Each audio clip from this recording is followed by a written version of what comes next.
Just to bring it in the recording of the line. हमारी ये बात हो रही थी बेटा कि मैंने कहा जी कि आप जब भी इनपुट एलिमेंट लिखें तो आप उसके साथ वैल्यू का एट्रीब्यूट साथ लाजमी लिखें। तो फिर एक सवाल आया जी कि वैल्यू का एट्रीब्यूट क्यों लिखें। ठीक, तो मैंने कहा जी कि अगर आप वैल्यू रिएक्ट में जब आप फॉर्म्स के साथ डील करते हैं ना, तो फॉर्म्स के साथ डील करने के दो तरीके हैं, और ये दो तरीके पढ़ना पढ़ाना बिल्कुल मकसूद नहीं था, लेकिन अक्सर आपको ये एरर मिलता है। अगर आप वैल्यू का एट्रीब्यूट यूज नहीं करते तो कंसोल पे एक एरर मिलता है कि you are trying to use you are trying to change the uncontrolled component, try to use the controlled component instead. तो in order to get rid of that error, मैंने आपको बोला है कि अगर आप वैल्यू का इस काम के लिए मैंने आपको पहले ये समझाया कि कंट्रोल्ड और अनकंट्रोल्ड कंपोनेंट होते क्या है। मैंने सिंपल गूगल पहले आपको एक्सप्लेन किया, फिर गूगल से डेफिनेशन बताई कि कंट्रोल्ड कंपोनेंट वो होते हैं कि अगर आप रिएक्ट में फॉर्म यूज कर, अच्छा कंट्रोल्ड और अनकंट्रोल्ड कंपोनेंट का ताल्लुक सिर्फ फॉर्म के साथ है। अगर आप अपने इस कंपोनेंट के अंदर फॉर्म एलिमेंट यूज नहीं कर रहे तो फिर छोड़े कंट्रोल्ड एंड कंट्रोल्ड कंपोनेंट को, ठीक है। अगर जाहिर है मोस्ट कॉमन केस है, हमें यूज करना पड़ेगा अक्सर।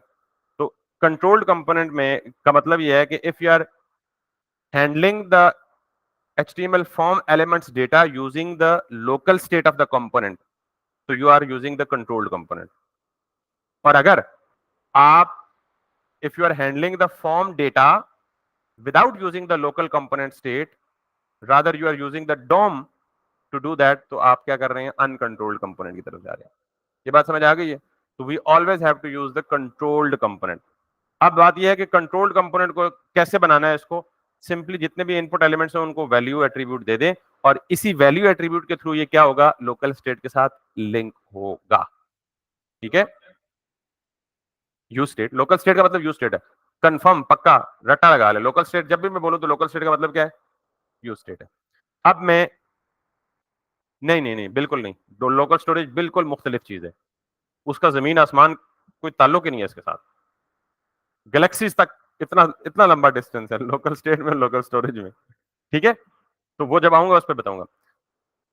तो अब लोकल स्टेट्स यहां डिक्लेयर कर लें। तो आप नॉर्मली आपको पता है कि जितने इनपुट्स हैं हर इनपुट की वैल्यू को अलग स्टेट में लेना है, आपने ग्रैब करना है, तो आप उतनी स्टेट्स डिक्लेयर कर लें। कितनी आपके पास, 3 है। तो मैंने यहां से बोला कॉन्स्ट यूज स्टेट, पहली है मेरी स्ट्रिंग, और इसको मैं क्या बोलूंगा, जो नाम आपने, कोशिश करें ये जरूरी नहीं है कि जो नाम आपने दिया है ना वही नाम स्टेट का रखें, ये आगे चल के ये बातें काम आएगी आपकी। ठीक है, तो मैंने लिखा जी टाइटल, और फिर लिखा जी सेट टाइटल, 2 दफा कॉपी पेस्ट कर लिया। दूसरे को मैंने क्या लिखा, डिस्क्रिप्शन, और यहां पे क्या लिखूंगा, सेट डिस्क्रिप्शन। तीसरे को मैंने क्या लिखा, स्टेटस, और यहां पे क्या लिखूंगा, सेट स्टेटस। यहां तक बात क्लियर है।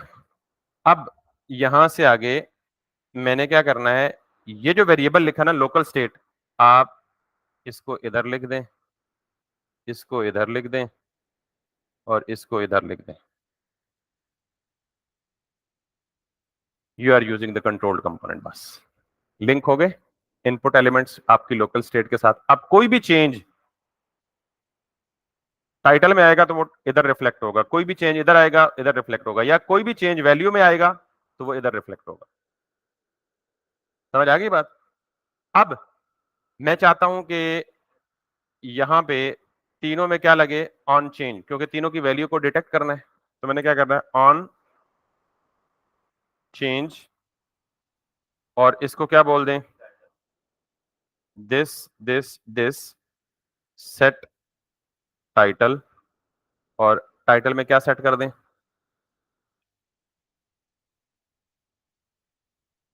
जाहिर है मैंने कहा जब भी कोई इवेंट आकर होता है तो आपको क्या देता है, एक सिंथेटिक इवेंट ऑब्जेक्ट देता है, उसको आप ई से या इवेंट से किसी भी वेरिएबल से रिप्रेजेंट कर लें।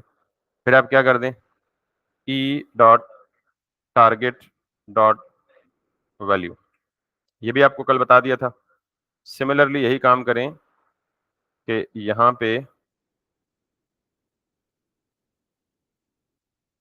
आप कर लें सेट डिस्क्रिप्शन, सेम काम कर लें, इसको भी ई कर लें, इसको भी कर लें E dot target dot value, और सिमिलरली यहां भी क्या कर लें, ये भी आपको बताया था कि मैं यहां फैट एरो फंक्शन क्यों यूज कर रहा हूं, ये भी बताया था ना। हाँ, आई होप आपको पता होगा। सेट स्टेटस, और यहां पे क्या कर लें, ई कर लें। तो ये हमारा हो गया स्टेप 1। अब आपने तीनों के बाद एक बटन बनाना है और उसको क्या कर दें, ऐड या सेव। ठीक। और जब ये बटन पे क्लिक हो तो क्या करें, हैंडल सेव। फंक्शन को कोई भी नाम दे सकते हैं, लेकिन ये फंक्शन कॉल करे। फंक्शन तो लिखा हुआ ही नहीं है, अभी इसको डिफाइन कर लें, हैंडल सेव।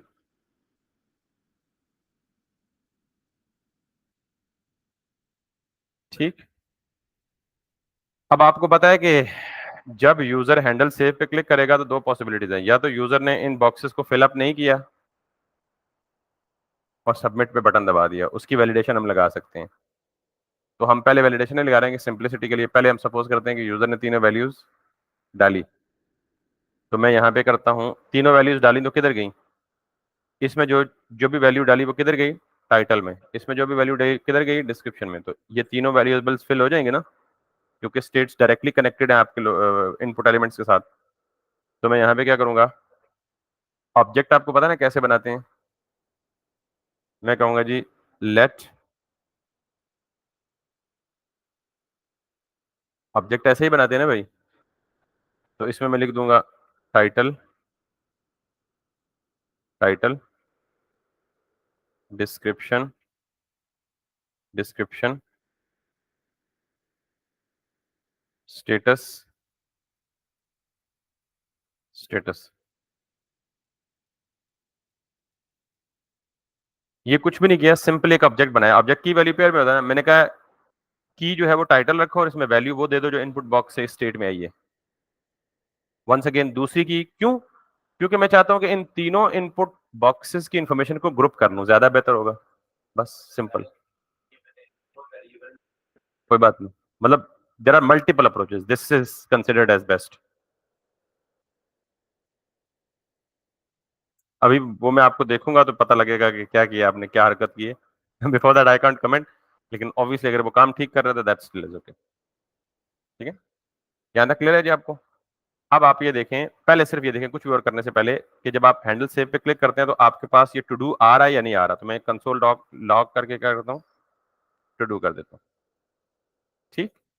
तो अब अगर मैं यहाँ पे जाता हूँ, यहाँ पे जाता हूँ, मेक श्योर कि you should not have any error in the console. वो जो कंट्रोल्ड कंपोनेंट या अनकंट्रोल्ड कंपोनेंट या कुछ भी, कोई भी एरर नहीं आना चाहिए आपका कंसोल में। ठीक है, और अगर आता है तो पहले उसको फिक्स कर लो। ठीक है, now if I refresh this page, I don't have any error on the console.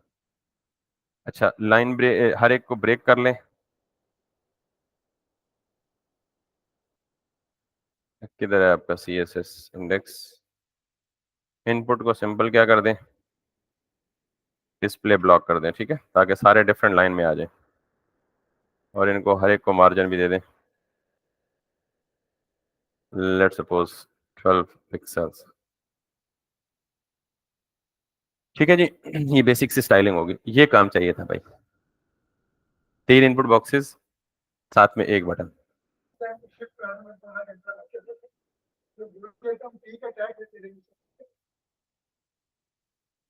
Input box को दूसरी लाइन में शिफ्ट कराने के लिए पौना घंटा लगा है। नहीं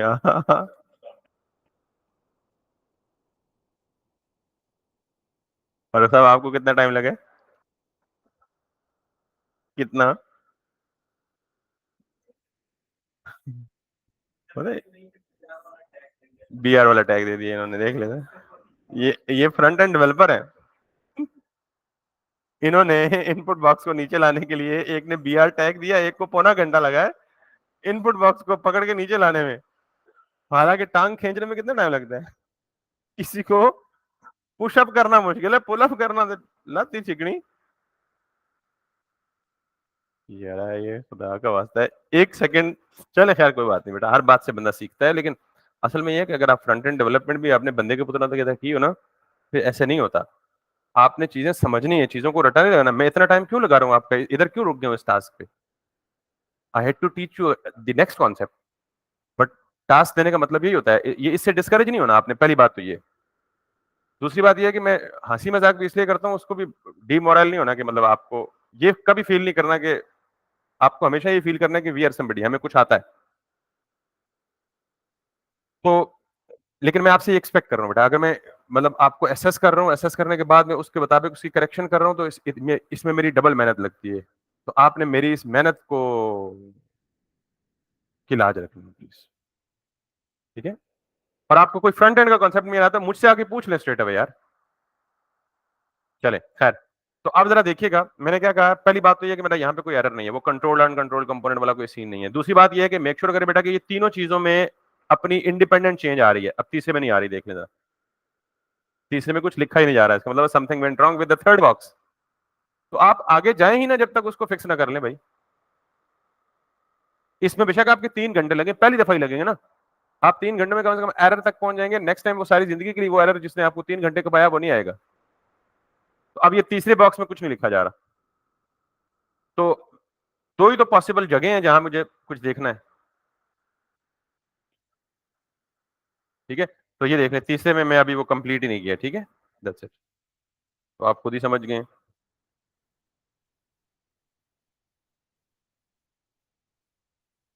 अब मुझे आप बताएं कि यहाँ गलत क्या है।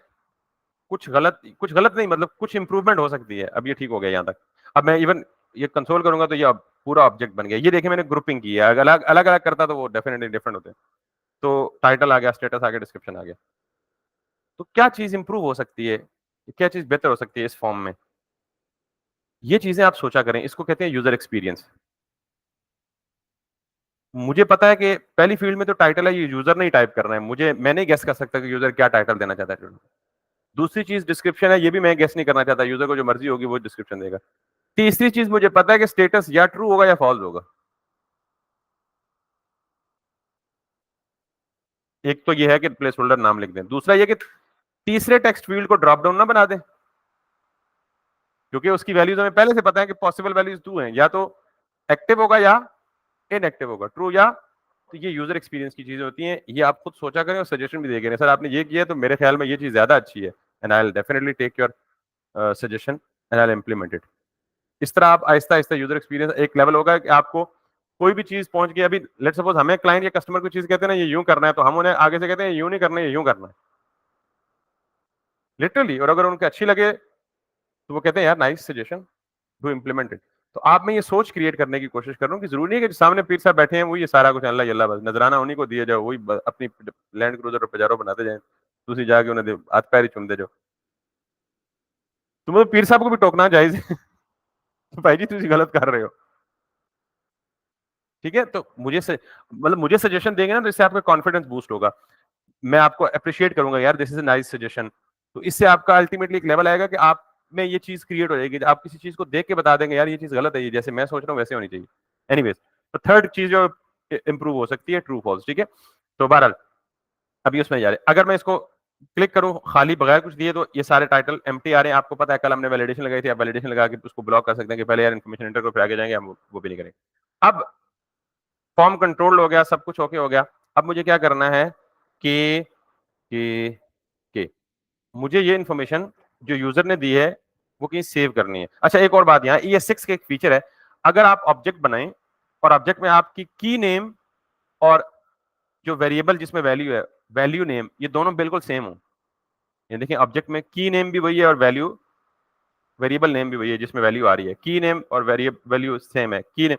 तो ES6 ये कहता है कि फिर आप इतना तरद्दुद ना करें, फिर आप यही लिख दें, वो खुद बहुत समझ जाएगा। ES6 खुद बहुत समझा देगा जावास्क्रिप्ट को, यार की वैल्यू सेम है, तो मैं ये लिख दूंगा। तो जब भी मेरे पास ऑब्जेक्ट की नेम्स और उनकी वैल्यूज के जो वेरिएबल्स हैं उनके बिल्कुल सेम होंगे, तो मैं सिर्फ एक ही दफा लिख दूंगा, that would still work the way it is supposed to do, या it is supposed to work. समझ आ गई बात? अब अगला स्टेप है कि मैंने ये इन्फॉर्मेशन कहीं सेव करनी है। तो मुझे बताएं कि मैं इस ऑब्जेक्ट को कहां सेव कर सकता हूं। एक ऑब्जेक्ट तो खुद बना रहा हूं ना, तो इसको सेव करने के लिए क्या चीज है? मैं एक अरे बना लूं, और हर नया ऑब्जेक्ट जो यूजर डाले उसको उस अरे में पुश करता रहूं। Isn't it suitable? यानी देखें,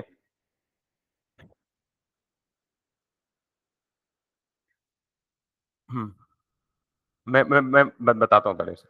देखिए, मैं एक नया एलिमेंट एंटर कर रहा हूँ, मैं दूसरा आया, दूसरे ने एंटर किया, तीसरा आया, तीसरी इन्फॉर्मेशन एंटर की, तो कितने ऑब्जेक्ट एंटर हो सकते हैं? मल्टीपल एंटर होने चाहिए ना, ये मल्टीपल एंटर हो सकते हैं। तो मैं ये जो हर दफा यूजर आके इन्फॉर्मेशन एंटर करेगा उसको कहीं ना कहीं सेव करूँ ना, ताकि उसको डिस्प्ले भी कर सकूं, ऐसे ही है कि नहीं? तो पहली बात तो ये है कि उससे पहले ये देखें कि जब मैं फॉर्म सबमिट करूं तो फॉर्म सबमिट होने के बाद ये तीनों टेक्स्ट बॉक्सेस क्या हो जाने चाहिए? क्लियर हो जाने चाहिए। तो ये कैसे मुमकिन होगा? मैंने कहा जी जब ये लॉक कर दे तो उसके बाद क्या करे? सेट टाइटल एम्प्टी कर दे, सेट डिस्क्रिप्शन भी एम्प्टी कर दे,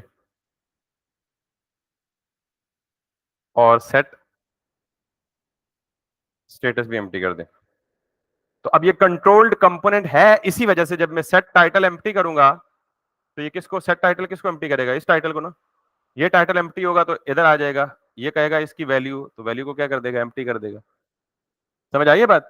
तो ये कंट्रोल्ड कंपोनेंट का ये फायदा है कि किसी एक जगह चेंज करेंगे, जहां जहां वो टाइटल है बस वहां सारी जगह रिफ्लेक्ट। अभी देखिएगा, मैं इसको रिफ्लेक्ट करता हूँ, इधर ऐड हो गया लेकिन इधर से हट गया। फिर देखें, इधर एक एंट्री आ गई, उधर से गायब हो गया। यहां तक भी बात समझ आ गई है? बाकी लोग अपनी अपनी करेक्शन कर रहे हैं ना देख के। अच्छा, अब मैं चाहता हूं कि यार ये तो कंसोल पे डिस्प्ले हो रहा है, कहीं मेमोरी में स्टोर तो नहीं हो रहा। मैं कहता हूं कि जो हर दफा एक ऑब्जेक्ट यूजर एंटर करता है, मैं उसको कहीं सेव भी करूं। तो उसके लिए मैं क्या करूंगा, एक अलग से स्टेट बना लूंगा और उसको मैं कहूंगा जी कॉन्स्ट, उसको कहूंगा TODOS todos, set TODOS todos, और यूज स्टेट। और ये होगी मेरी अरे, क्योंकि मल्टीपल टू डूज इसमें सेव करूंगा ना। तो अरे ऑफ ऑब्जेक्ट्स होगी, पहला ऑब्जेक्ट उठाऊंगा, इसको इस अरे में डाल दूंगा, दूसरा ऑब्जेक्ट होगा, अरे ऑफ ऑब्जेक्ट्स का पता है ना। अब आप देखिएगा, मैंने कहा जी कि जब ये टू डू कंसोल लॉग ना कराए, या लॉग करा भी दे लेकिन मुझे क्या करे एक्चुअली, सेट टू डूज।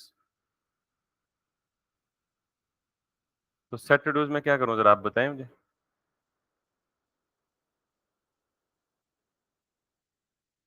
यानी ये कर दूं, ठीक है? देखिए ना, अब हो क्या रहा है कि जब हैंडल सबमिट पे क्लिक होगा या हैंडल सेव पे क्लिक होगा, ये अंदर आएगा, एक नया ऑब्जेक्ट कंस्ट्रक्ट करेगा और उस नए ऑब्जेक्ट को टू डूज में डाल देगा, ठीक है? ये टू डूज में डालने का मतलब क्या है, सेट टू डूज इस टू डूज को अपडेट कर देगा, तो ये अरे ऑटोमेटिकली क्या होती जाएगी, अपडेट होती जाएगी। ऐसे ही, इसमें कोई मसला तो नहीं है ना? सोच लें,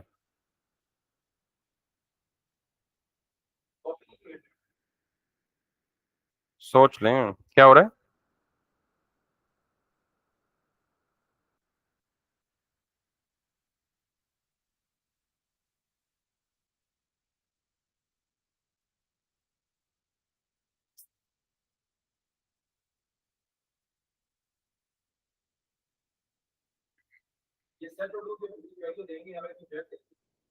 देखें, ये कल मैंने बड़ी डिटेल से पढ़ाया था बेटा, कि जब मैं सेट टू डूज करूंगा तो सेट टू डूज क्या एक्सपेक्ट कर रहा है कि इसके पास क्या आना चाहिए। तो मैं इसे क्या दे रहा हूँ, क्या दे रहा हूँ, वो क्या एक्सपेक्ट कर रहे हैं? आप कह रहे हैं सब कुछ ठीक चलेगा, आप कह रहे हैं सब कुछ ठीक चलेगा। अच्छा, अगर मैं इसे अरे में डाल दूं, डल गया अरे में, अब ठीक चलेगा सब कुछ? क्यों? वो पुत्र किधर ऑब्जेक्ट है, ये अरे है ना। तो ऑब्जेक्ट को अरे में डाल दिया ना, स्क्वायर ब्रैकेट साथ में डालने का क्या मतलब है? ऑब्जेक्ट अरे में डाल गया ना। ओ भाई, इस लाइन का मतलब ये है,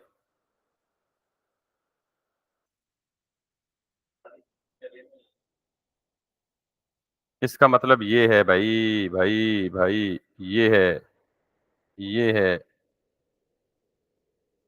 स्क्वायर ब्रैकेट साथ में राउंड कर दो तो उसका मतलब अरे ही होता है ना। इसका मतलब ये है कि ये जो टू डू सिंपल ऑब्जेक्ट है ना, इस पूरे ऑब्जेक्ट को किस में रैप कर दो, अरे में, उसको नए वेरिएबल में सेव करके इधर डाल दो। यही काम मैंने शॉर्टकट में ये किया है।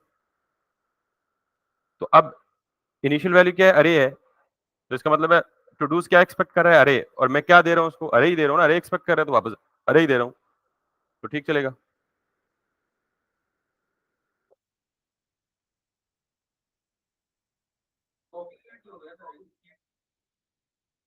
कॉपी क्यों क्रिएट करेंगे ये बताए ना।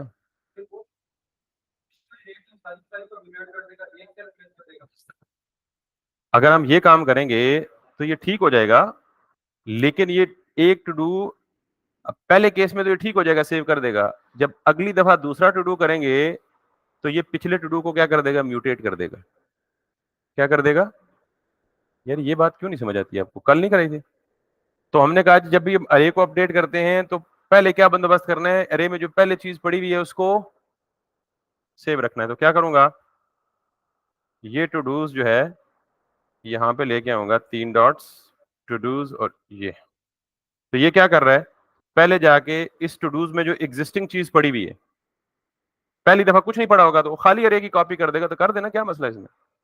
लेकिन हर अगली दफा वो पिछली चीज को जाके म्यूटेट तो नहीं करेगा ना। तो अब ये पिछली चीज एज इट इज कॉपी करके वहां रखेगा और फिर साथ में नई चीज ऐड कर देगा। अब मुझे बताएं कल मैंने कितना जोर लगाया इस वहां पे। तो हमने क्यों 2 हफ्ते लगाए हैं ES6 फीचर पे, कि जब ये यूज होने रियल टाइम में तो फिर आपने शक्ल देखनी है मेरी। फारूक साहब, परेशान तो नहीं हो रहे। हाँ। आसान तो पता है, रोटी खाना भी नहीं है, वो फील नहीं होता क्योंकि पेट बेचारा पीछे आपको तपे मार रहा होता है, उसमें भी तोड़नी पड़ती है, पहले जाके लानी पड़ती है तंदूर से, फिर सालन बनाना पड़ता है, फिर तोड़ के सालन में डुबोनी पड़ती है, फिर मुंह में डालनी पड़ती है, फिर चुबानी पड़ती है, और फिर नीचे उतारनी पड़ती है। क्यों, उसकी तलब होती है, तो इसकी तलब भी होनी चाहिए, ठीक है। तो अब ठीक काम करेगा, पक्का। अच्छा, अब भी आप शक में पड़ गए, सब कुछ ठीक है फिर भी शक में पड़े हुए, पक्का, सोच लें। सही है, ये कॉन्फिडेंस आपको होना चाहिए बेटा, आपको एटलीस्ट फिंगर टिप्स से पता, देख के पता चले अब बिल्कुल ठीक है, अब बिल्कुल ठीक है सब कुछ। अब अगर मैं जाऊंगा ना तो बेटा देखिएगा, ये मैंने दिया, ये दिया, ये दिया, सेव हो गया, सेव हो गया, ठीक है, कोई मसला नहीं आया, ये दिया, ये दिया, ये दिया, ये दिया, सेव हो गया, कोई मसला नहीं है। अब वो अलग बात है कि हम उसे डिस्प्ले नहीं करा रहे, सेव होता जा रहा है वो प्रॉपर। अब उसे डिस्प्ले करा के देखते हैं कि वाकई सेव हो रहा है या नहीं हो रहा। तो मैं क्या करूंगा, इस किधर गया, इस टू डूज में क्या पड़ा हुआ है, अरे ऑफ ऑब्जेक्ट्स। अच्छा, मैं यहाँ पे डिस्प्ले करके दिखाता हूँ आपको, यहाँ पे जाएं और यहाँ पे ये लिख, यहाँ डिस्प्ले कर देगा। मसला क्या आया, ये एरर आपको याद है, इस अरे के अंदर क्या पड़े हुए हैं, ऑब्जेक्ट्स पड़े हुए हैं, अरे के अंदर क्या पड़े हुए हैं, objects are not direct valid child. एक काम ऐसे ट्रिक है एक,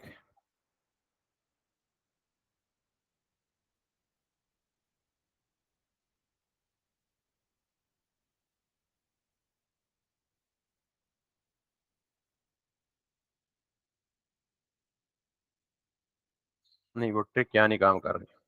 तो हम क्या कर सकते हैं फिर, कि पहले हम ये देखते हैं कि इसके बाद सेव करने के बाद हम लॉक करके देखते हैं कि क्या जो हम समझ रहे हैं वो ठीक है, सेव हो रहा है या नहीं हो रहा।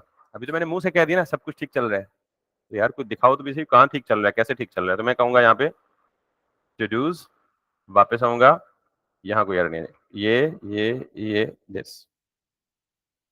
तो अब क्या हुआ, ओ सेव नहीं हुआ, दिस दिस दिस दिस,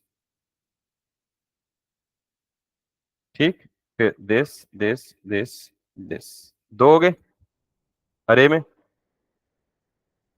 फिर दिस दिस दिस दिस, तीन हो गए, फिर दिस दिस, चार हो गए। पहली दफा नहीं कर रहा, पता नहीं क्यों, ये एरर मुझे लगता है मुझे पहले भी किसी बैच में आया था, पहली दफा नहीं कर रहा। इसको हम फिक्स कर लेते हैं, देखते हैं क्या इशू है। लेकिन बाकी हर दफा क्या कर रहा है, सारे टू डूज की इंफॉर्मेशन को,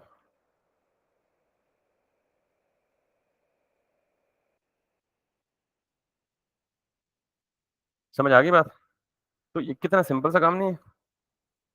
अगर आपको बेसिक्स क्लियर हों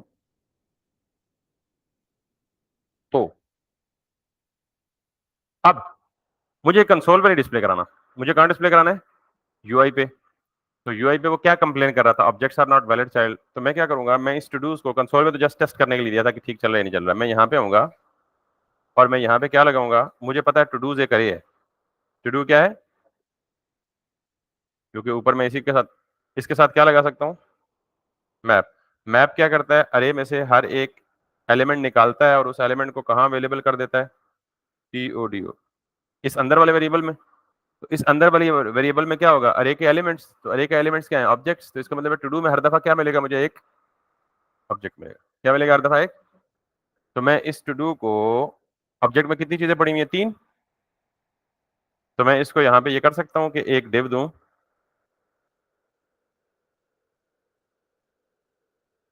या फ्रेगमेंट टैग दूं। क्यों? क्योंकि जाहिर है 3 चीजें हैं तो फंक्शन एक ही चीज रिटर्न करता है बाय डिफॉल्ट। तो मैं यहाँ पे क्या दूं? H3 फॉर टाइटल, और इस टाइटल में क्या लिखूं? Todo dot title. फिर मैं यहाँ पे पैराग्राफ में क्या दूं? Todo dot description.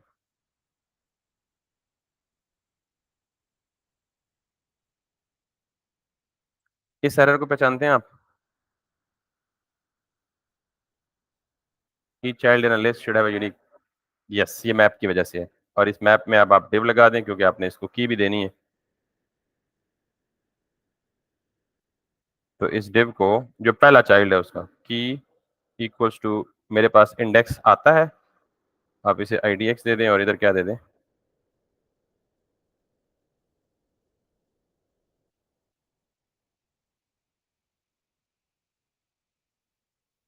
एक टू डू आ गया, दूसरा टू डू भी आ गया। इसको थोड़ा सा स्टाइल कर लें।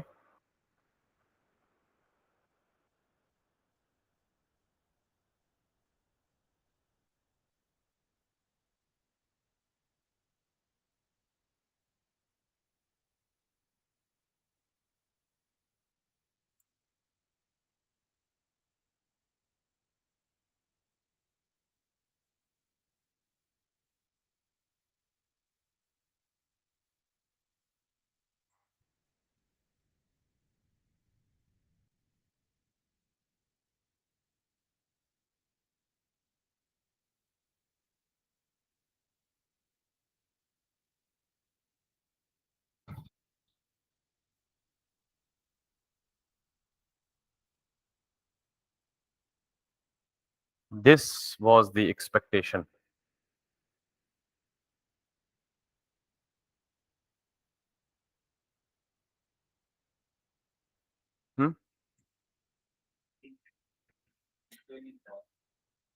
क्या मतलब तीसरा? तीसरे वाले को डिस्प्ले नहीं किया क्योंकि बुलियन वैल्यू डिस्प्ले नहीं होती। बुलियन वैल्यू डिसीजन मेकिंग के लिए इस्तेमाल होती है। क्या मतलब है इसका, देखते हैं। अब मैं इसको मजीद इंप्रूव करता हूँ। मैं ये जो तीसरा वाला है ना, इसको इनपुट बॉक्स की जगह क्या कहता हूँ? सिलेक्शन बॉक्स कह देता हूँ।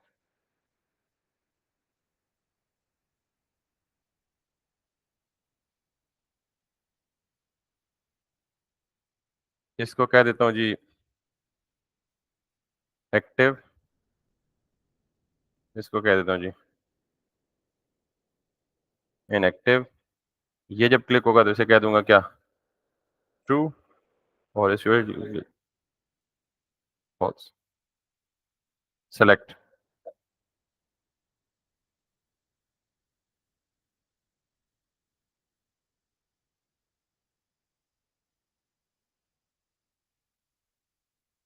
ठीक है। इसको आप स्टाइल क्या दे दें? वही जो आपने बाकियों को दिए हैं।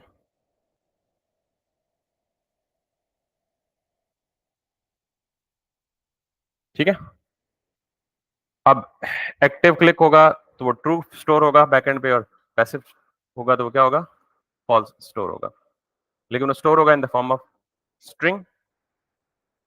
अच्छा, अब मैं जाके क्या करूंगा, मैं इसको रिफ्रेश करता हूँ और मैं देखता हूँ कि ये जो स्टेटस है ना, इसकी वैल्यू क्या होगी? या ट्रू या फॉल्स। तो मैं कहता हूँ जी कि ये स्टेटस जो है ना, ये जो बैकग्राउंड कलर है ना यहाँ पे, मैं कहता हूँ अगर ये एक्टिव है तो बैकग्राउंड कलर ग्रीन हो,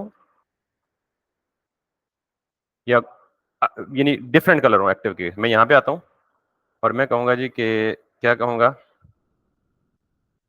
स्टेटस क्वेश्चन मार्क। स्टेटस का मतलब स्टेटस में या ट्रू आएगी या यूं कर लें, status equal equal equals to या equals to true, question mark में कलर दे दें। कौन सा कलर आएगा?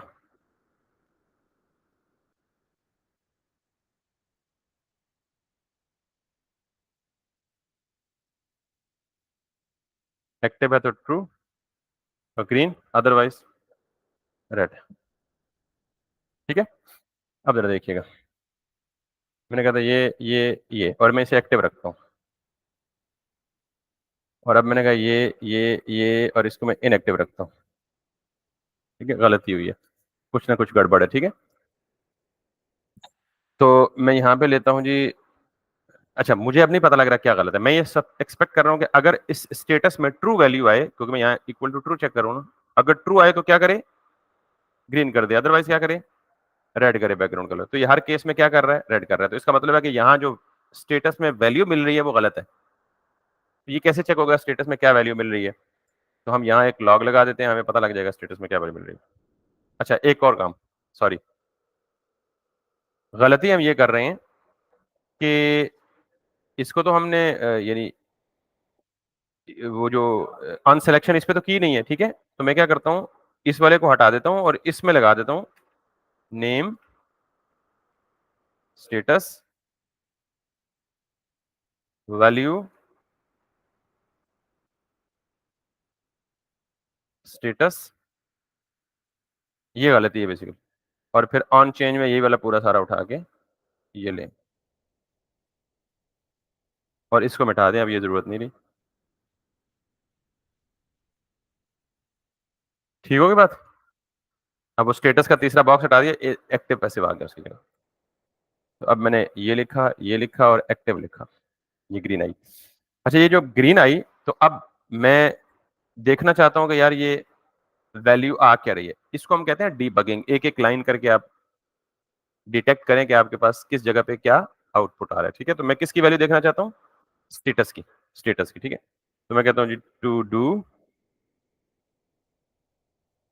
और वापस आके यहाँ आऊँ, यहाँ आऊँ, यहाँ आऊँ, और यहाँ आऊँ, और यहाँ आऊँ। तो स्टेटस की वैल्यू क्या आ रही है, एम्प्टी आ रही है। स्टेटस की वैल्यू क्या आ रही है, एम्प्टी। तो जब एम्प्टी आ रही है तो यहाँ पे कंडीशन क्या हो जाएगी, empty is equal to true. Condition false हो जाएगी, तो फॉल्स के केस में कहाँ जा रहा है, रेड पे जा। मतलब समझ आ गया ना? अब हमने ये देखना है कि ये स्टेटस की वैल्यू एम्प्टी आ क्यों रही है। तो मुझे बताएं, ये वैल्यू सेलेक्ट का एट्रीब्यूट नहीं है भाई, ये वैल्यू है यहाँ पे, यहाँ का एट्रीब्यूट।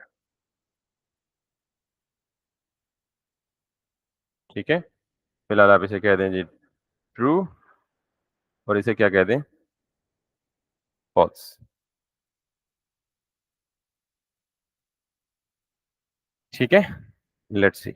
वैसे ड्रॉप डाउन को एक और तरह से भी हैंडल करते हैं, but if it works then it's good. अभी भी इनएक्टिव या वो नहीं आ रहा। उसकी वजह क्या है कि जब ये कोई वैल्यू चेंज होती है तो सेट स्टेटस की वैल्यू में E dot target dot value, थोड़ा सा हमें मजीद कुछ एडिशनल करना पड़ेगा, तब जाके ये काम होगा।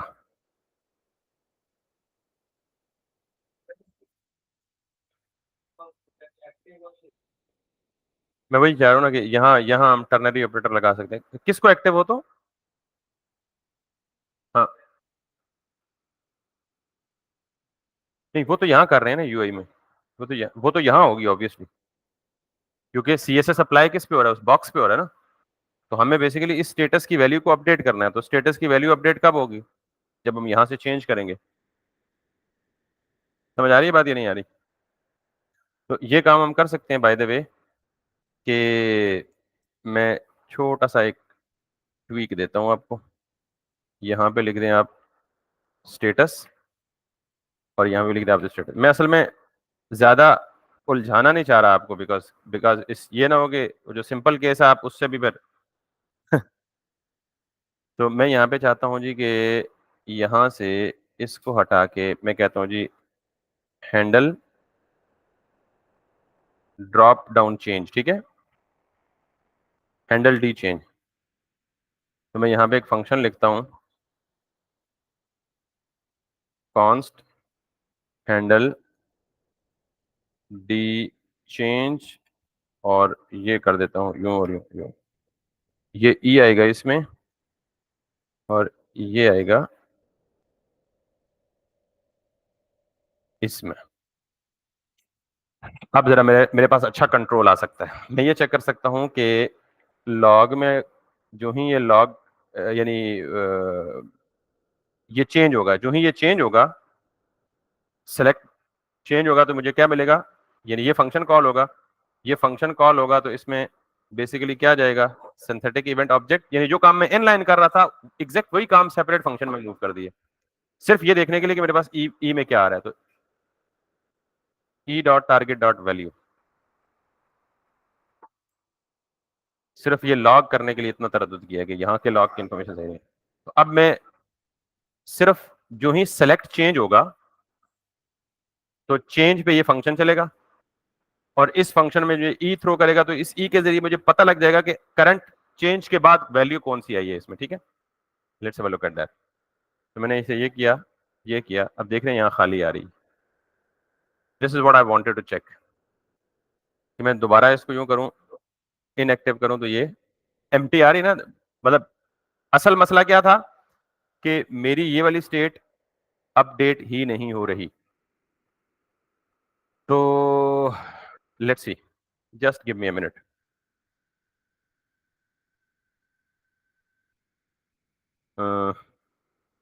Change select in React.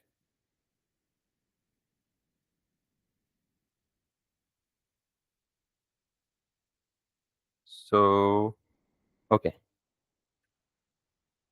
ठीक, ये काम जो हम कर रहे हैं वो प्रॉब्ली पहले जो कर रहे थे वो ठीक कर रहे थे, वो ऑन चेंज भी इसी में लगाया और वैल्यूज भी इसी में लगाया। तो हमने वैल्यू इसको वैल्यू दी है, ठीक है, सबको अलग अलग वैल्यू भी दी है, यानी इसको मैंने कहा जी ट्रू, इसको मैंने कहा जी फॉल्स, और फिर यहाँ पे जाके वैल्यू स्टेटस, और यहाँ जाके ये काम कर लिया, and then now I think it should work. अब मैंने ये किया, फॉल्स आ रहा है, ये क्या ट्रू, ये this is what I wanted to achieve, ठीक है। अच्छा हुआ क्या, एक छोटी सी गलती हम ये कर रहे थे कि यहाँ जाहिर है एक्टिव को मैंने क्या देना चाह रहा हूँ वैल्यू, जब एक्टिव सेलेक्ट हो तो क्या वैल्यू पिक करे, ट्रू, जब इनएक्टिव क्लिक हो तो क्या वैल्यू पिक करे, फॉल्स। सिर्फ गलती ये कर रहा था कि ये वैल्यू का एट्रीब्यूट यहाँ सेलेक्ट पे भी देना था, ठीक। अब आप ये काम दोबारा यही कर सकते हैं, जो सेपरेट मूव किया है ना। तो in order to avoid confusion, बाकी सब कुछ ठीक कर रहे थे, इस फंक्शन को डिलीट कर दें, और this one unchange this value status. कर क्या रहे, मसला क्यों आ रहा था पता है, कि हम अपने इस इनपुट एलिमेंट को लोकल फॉर्म स्टेट के साथ लिंक नहीं कर रहे थे। ये स्टेटस लोकल है और इसको अपने सेलेक्ट बॉक्स के साथ लिंक नहीं कर रहे थे, तो वो लिंक करने के लिए हमने क्या इंट्रोड्यूस कराया, सिर्फ ये। अभी समझ आ गई ना बात, कंट्रोल्ड और अनकंट्रोल्ड कंपोनेंट की वजह से। अच्छा खैर, अब होगा क्या, अच्छा अब फिर आप ये सब कुछ देखें यहाँ पे और लॉग करें, बल्कि लॉग ना भी करें तो कोई मसला नहीं है, इसको यूं कर लें। अब अगर मैं यूं करूं एक्टिव रखूं, और यूं करूं एक्टिव रखूं, यूं करूं इनएक्टिव। अच्छा अब मसला क्या है कि वो ये सारा कुछ कहाँ कर रहा है, एक्टिव और इनएक्टिव पे, सेव का इंतजार नहीं कर रहा। ये सेव का इंतजार कर भी रहा है तो कुछ ना कुछ फिर गड़बड़ हो रही है, मिक्सअप हो रही है। तो वंस अगेन हम क्या करेंगे, इसको पूरा का पूरा दोबारा डिटेक्ट करेंगे। और डिटेक्ट कैसे करेंगे दोबारा, यहाँ से कि मसाइल शुरू कहाँ से हो रहे हैं, लॉग पे जाएंगे, और लॉग पे जाने के बाद what we have to do is to todo और अब मैं यहाँ पे आता हूँ, तो एक दफा फ्लो चेक कर लेते हैं। मैंने कहा जी चेंज करो, तो चेंज में E dot target dot value, और ये जब चेंज होगा तो ये वैल्यू डाल देगा किस में, स्टेट में, और स्टेट की वैल्यू आ जाएगी ये, लेट्स सी, दिस, दिस, और ये एक्टिव ही है। तो फर्स्ट टाइम ये खाली आ रहा है, अगर मैं इसको इनएक्टिव कर दूं और सेव कर दूं, तो ये अगेन वही फर्स्ट टाइम वाला कोई चक्कर है कि ट्रू फॉल्स मुझे राइटली पिक नहीं कर पा रहा। खैर, इसको हम कल देख लेंगे, बिकॉज अभी we are running short of time, 5:08 हो गए। You know what I was trying to do कि और what task I had given to you, ये आखिरी वाला काम जो है तो फर्दर रिफाइनमेंट है ना। इससे पहले आपको ये पता लग गया कि कंट्रोल्ड कंपोनेंट, अनकंट्रोल्ड कंपोनेंट, उनको लोकल स्टेट के साथ लिंक कैसे करना है, और फिर उनको सेव कैसे करना है, और फिर सेव मल्टीपल चीजों को करके उनको रेंडर कैसे करना है एक अरे की फॉर्म में। अभी तक इनमें से कोई चीज भी परसिस्ट नहीं हो रही, परमानेंट स्टोर नहीं हो रही। परमानेंट स्टोर होने का मतलब ये है कि जितना कुछ मैं यहाँ डालता हूँ ना, वो सारा का सारा क्या हो रहा है, टेम्पररी है। यानी जो ही मैं रिफ्रेश करूंगा पेज, वो सारा का सारा क्या हो जाएगा, गायब हो जाएगा। तो हम बेसिकली इसको परसिस्ट कर सकते हैं, और इस काम के लिए हम लोकल स्टोरेज यूज करते हैं, किसी भी डाटा को परमानेंट स्टोर करने के लिए। समझ आ गई सबको?